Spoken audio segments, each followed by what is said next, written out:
అందరికీ నమస్కారం. మరి ఇవాళ కనిగిరి సబ్ జైలు గురించి ఇవాళ చూడటం జరిగింది.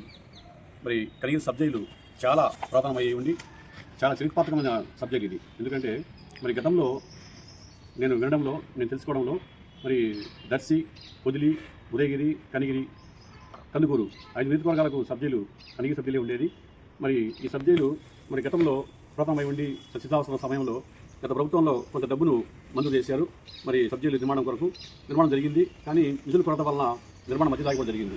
సబ్ జైలు లేకపోవడం వలన మరి లిటిగెంట్ పబ్లిక్ అంటే ముద్దాయిలు, రిమాండ్ చెప్పిన ముద్దాయిలు మరి దర్శి కానివ్వండి, మరి ఒంగోలు కానివ్వండి రిమాండ్ చెప్పే పరిస్థితి ఇప్పుడు ఉంది.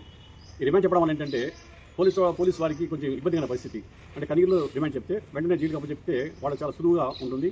కానీ ఇప్పుడు దర్శికి మరి ఒంగోలు తీసుకెళ్లాలంటే మరి 2-3 కానిస్టేబుల్స్ వాళ్ళకి అవసరమై మరి వాళ్ళకి ఎంతో టైం అంతా వేస్ట్ అయ్యే పరిస్థితి. అలాగే మరి బెయిల్ మంజూరైనప్పటికీ మళ్ళీ వాళ్ళు రిలీజ్ కావాలంటే ఒక రోజంతా వేస్ట్ అయిపోయి అదనంగా ఒక రోజు జైల్లో ఉండే పరిస్థితి ఇతరులకు ఉంటుంది. అలాగే ఖర్చు కూడా మరి ఎక్కువ అవుతుంది. కనిగిరి నుంచి వెళ్ళి ఒక మనిషి వెళ్ళి ఆ కవర్ ఇచ్చి రిలీజ్ చేయించుకోవాలంటే కొంచెం ఖర్చు కూడా పని.